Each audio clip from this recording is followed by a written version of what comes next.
It was a cold winter morning when we moved into Diane's spacious two-story house. I remember looking around, thinking how lucky we were to be offered such a generous helping hand. "Megan, isn't this wonderful? Mom's house is big enough for all of us, and Lily will have so much space to play," Jason said as he unloaded our things. I nodded, holding our little Lily close to me. "It's a kind gesture, Jason. It'll help us, especially with Lily's condition and my work." Diane appeared at the door, smiling. "I hope you'll be comfortable here. I thought it'd be easier for Lily and, well, for all of us to be together." "Thank you, Diane. It means a lot to us," I replied, genuinely grateful. The first few weeks seemed perfect. Diane would sometimes cook our favorite meals, and Jason would often return from work with a bright smile, knowing we were all under one roof. But as the days turned into weeks and weeks into months, I began to feel a change in the air. One day, while I was on my laptop in the living room, working on an important project, Diane walked in, commenting, "Another day of leisure for you, huh?" I was taken aback. "I'm working, Diane." She chuckled. "Staring at a screen isn't work, dear. In my time, work meant getting your hands dirty." Before I could reply, Jason walked in. "Mom, Megan's job is different, but I get it. It's hard to understand." I thought he was defending me, but his tone hinted otherwise. Later that evening, when Lily was in bed, I tried talking to Jason. "Did you mean what you said earlier? About my job being hard to understand?" He shrugged. "I mean, you're always at home. It does look like you have a lot of free time." I was taken aback. "Jason, just because I work from home doesn't mean I'm not working. My job is demanding." He sighed. "Look, I didn't mean it that way. It's just, different." That night, I lay in bed, reflecting on the changes. It wasn't just Diane's passive-aggressive comments or Jason's growing indifference. It was the house. The walls felt like they were closing in on me. What I once saw as a haven was now becoming a cage. Days blended into each other, and the undercurrent of tension grew. Diane's snide remarks about my hobby job became a daily affair, and Jason seemed more distant than ever. "Mom's right, You're always on that computer. Do you even see what's happening around the house?" Jason once commented after dinner. I tried to reason with him. "Jason, this is my job. I earn from it, and it helps us maintain our lifestyle." He simply scoffed. "Yeah, right." The house that once echoed with laughter and joy now felt cold and unwelcoming. The illusion of the home sweet home was shattered. One Friday evening, after tucking Lily into bed, I decided to take a look at our joint bank account. Jason and I had always maintained transparency in our finances, pooling our incomes and sharing expenses. The routine check was just to ensure that we were sticking to our savings plan, especially with the mounting medical expenses for Lily. However, as I logged into our account, I felt a knot forming in my Jason Ack. The available balance was much lower than I expected. Curious, I clicked on the statement to see a list of transactions.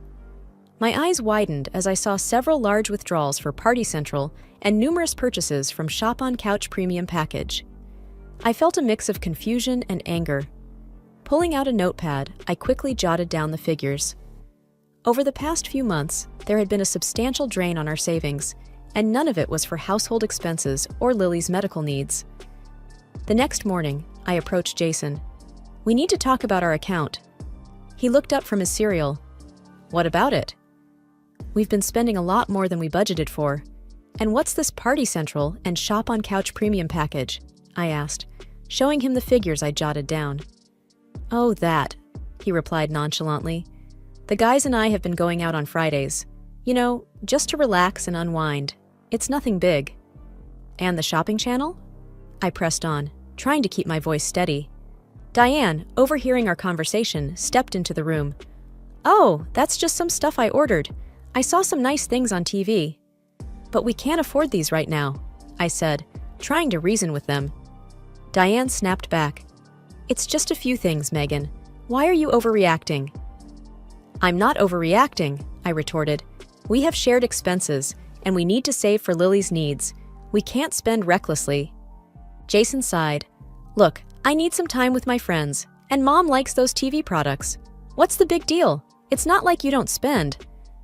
I spend on essentials, I shot back, not on parties and unnecessary things. Diane scoffed. You make it sound like we're burning through cash. It's not a crime to indulge once in a while. But every week? I exclaimed, my voice raising. The room was thick with tension. Neither Jason nor Diane seemed to grasp the gravity of the situation. Our savings, which were meant to ensure a secure future for Lily and us, were being frittered away. It was clear that our views on finances were vastly different. Diane's careless spending and Jason's nonchalance were alarming. I realized that the promise of a shared future based on mutual understanding and respect was beginning to crumble. This wasn't just about money, it was about trust and shared responsibilities.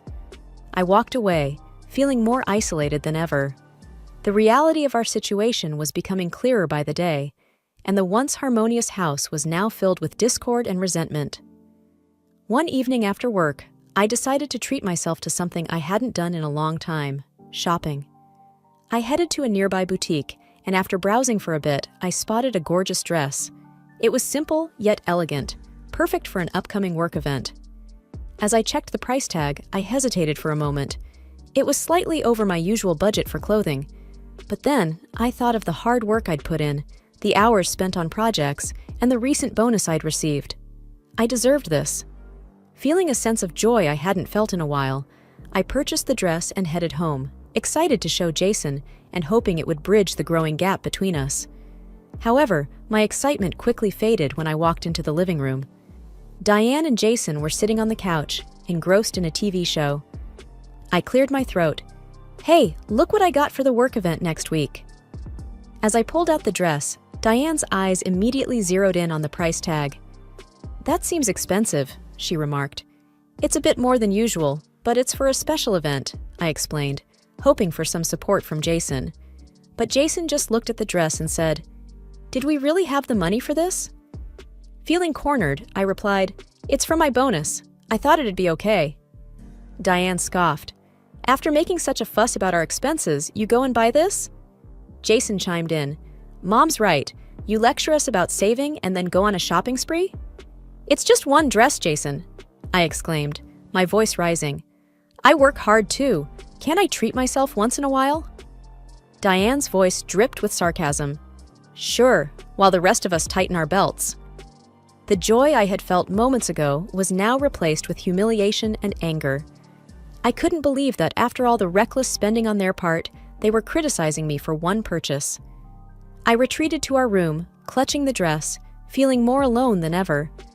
The dress, which was meant to be a symbol of my accomplishments, now felt like a burden. Lily's health had always been fragile, and on this particular week, she came down with a high fever. I took some days off work to care for her, but on Thursday, I received an urgent call. My boss needed me in the office for an essential presentation. I was in a dilemma. I couldn't leave Lily alone. I approached Diane, hoping she would understand. Diane, I have a request. Can you please watch over Lily Jason Oro? I have a crucial meeting at work. Diane looked up from her magazine, clearly annoyed. Again? Why can't you handle your work without leaving your sick child? I wouldn't ask if it wasn't important, I pleaded. She sighed dramatically.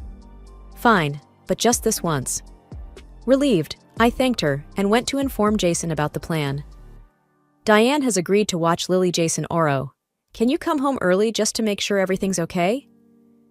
Jason, who was scrolling through his phone, seemed distracted. Sure, I'll try. The next day, as I was getting ready for work, my phone buzzed. It was a message from Diane. Sorry, dear. My friends just called. They want to meet up. I can't watch Lily today. Panicking, I called Jason. Can you come home? Diane can't watch Lily. There was a long pause before he replied. Megan, I can't. I've got a lot going on today. Diane promised she would, and now she's bailing. I need your help, I implored. He sighed. Okay. I'll leave work early, but you owe me one. Relieved, I quickly got dressed and left for work. Hours later, as I was wrapping up the presentation, I received a call from the school's nurse. Mrs. Johnson, Lily's fever has spiked. She's in a lot of distress. My heart raced. I'll be there right away." When I arrived at the school, the sight of my little girl, flushed and in tears, broke my heart. I wrapped her in my arms and tried to soothe her. Why wasn't she at home? Where was Diane or Jason? I thought furiously. Upon reaching home, I found the house empty. Hours later, Jason strolled in, the smell of alcohol strong on his breath. "Where were you?" I demanded. Jason blinked in confusion. "What? I told you I'd come home early, but the guys wanted to hang out. So..." "You promised," I shouted. "Lily was alone and unwell. Do you even care?" Diane entered the scene, looking displeased. "What's all this noise?" "Lily was left alone. She was sick, and neither of you were there," I cried, holding back tears. Diane rolled her eyes. "You always make a scene. She's just a kid. She'll bounce back." I was at my wit's end. "This is not a home," I whispered, my voice breaking. "I can't do this anymore." Jason looked taken aback. "What are you saying?" "I'm saying this isn't working. We need to make changes," I said, my voice firm. The room was thick with tension. Diane looked smug, while Jason seemed confused. As for me, it was clear. This was the breaking point. Things had to change. The days that followed were filled with introspection. Seeing Lily so vulnerable had shaken me deeply, and I spent hours contemplating our future. The house was eerily quiet, the tension palpable. Diane kept her distance, while Jason seemed to be constantly avoiding any conversation. One evening, as I was sitting in my room, there was a soft knock at the door. It was Lily. She climbed onto the bed beside me, her tiny face solemn. "Mommy, why is everyone so sad?" I took a deep breath, holding back my tears. "Sometimes adults have disagreements, sweetie." She hugged her teddy bear tighter. "I don't like it. I want everyone to be happy." Her innocent words struck a chord. I realized I had to make a change, not just for my well-being, but for Lily's future.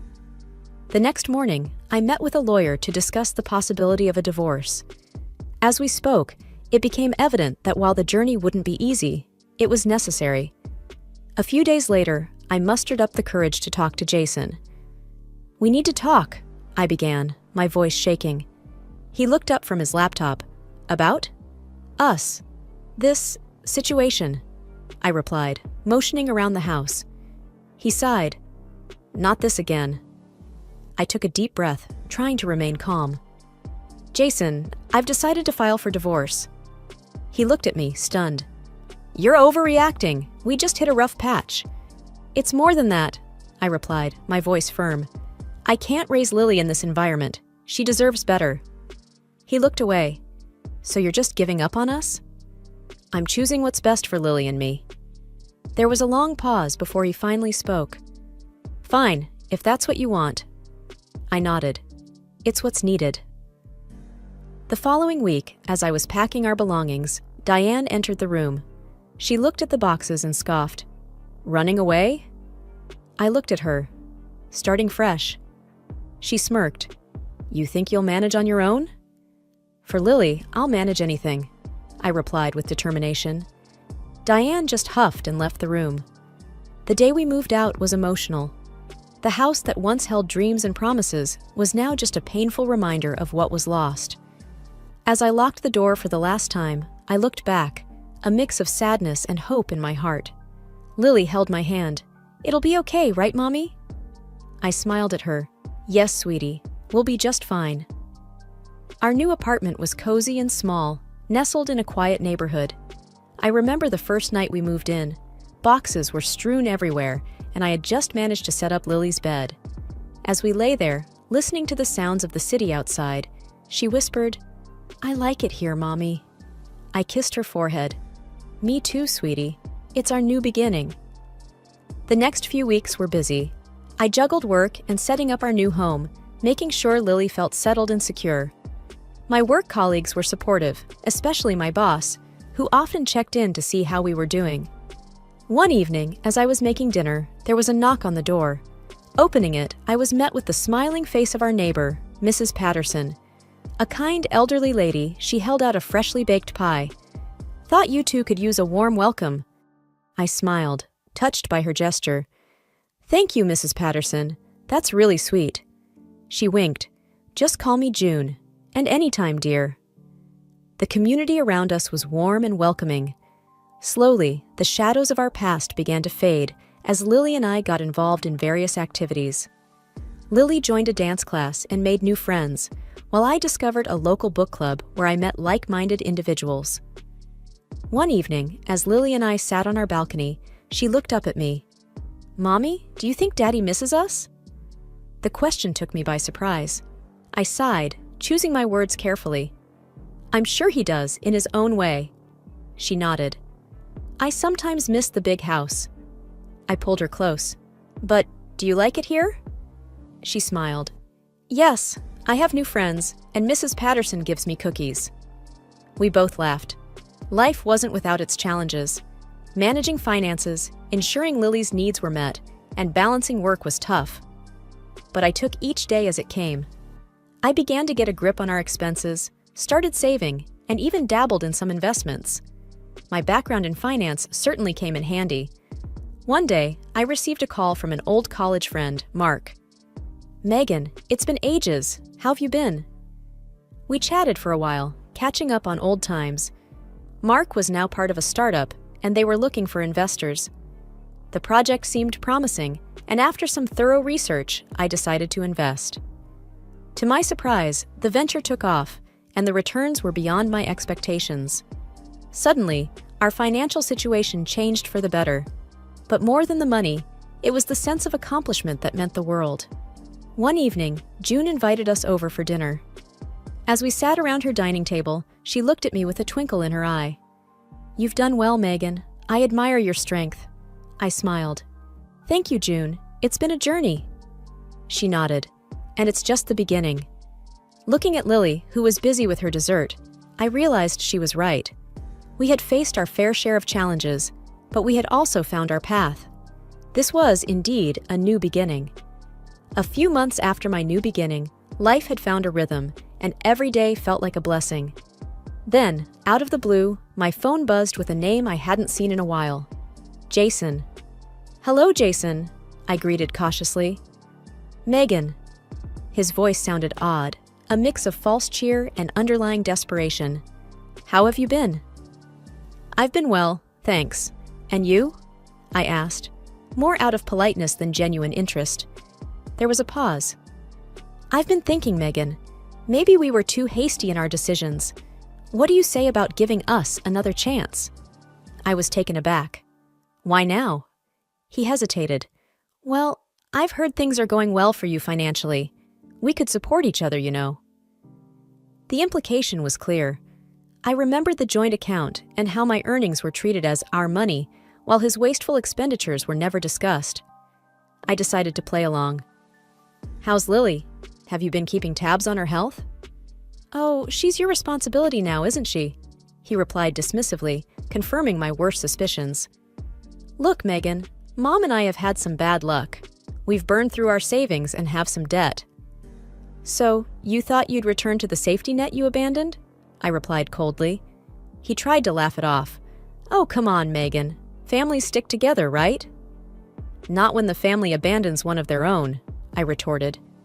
There was silence on the line. "So you won't consider my offer?" "Jason, you've made your choices, and I've made mine. I've learned my worth, and it's not as a safety net for someone who never valued me." The city skyline was a mesmerizing sight from the expansive windows of my new office. With a recent promotion, I had moved to the top floor, and the view was symbolic of how far I'd come. My work, once dismissed as mere internet stuff, was now at the forefront of the company's operations. A chime from my computer alerted me to a new email, and I was pleased to find it was a congratulatory note from the CEO on the success of my latest project. While I was immersed in my work, my colleague, Jenny, walked in with a cheeky grin, holding a tablet. "Have you seen this, Megan?" It was a local news article. My ex-husband's face was on it, along with a story about the foreclosure of their house due to mounting debts. The article mentioned how he had spiraled after our divorce, with lavish spending habits that he could no longer maintain. Jenny raised an eyebrow. "Didn't see that coming, did you?" I sighed. No one should have to go through that, but he made his choices. Heard he's lost most of his friends too. Apparently, he can't finance their Friday night parties anymore. That didn't surprise me. Those friends were around only for the good times, drawn to the allure of freebies and luxurious parties. Anyway, Jenny changed the topic. Heard you're being considered for another project? The European expansion? I nodded, smiling. Yes, I'm prepping for it. It's going to be challenging but exciting. Jenny left, and I took a break, stepping out onto the balcony attached to my office. The breeze felt calming, and as I looked down, I saw the coffee shop where I had last seen my ex-mother-in-law. She was animatedly talking to her circle of friends, probably recounting embellished tales about how heartless I was, not extending a helping hand to them in their time of need. I could have felt bitter or angry, but I didn't. I had shed the weight of their toxic influence, and now I was soaring, both professionally and personally. That evening, as I picked up Lily from her after-school class, her teacher, Mrs. Allen, approached me. Megan, I must say, Lily's resilience and strength are commendable. She's an excellent student and a joy to have in class. Thank you, Mrs. Allen. She's my rock, I replied, beaming with pride. As we drove home, Lily chatted about her day. Mom, we learned about caterpillars turning into butterflies today. They go through so much change. I smiled at her. Yes, and sometimes change is necessary to become something beautiful.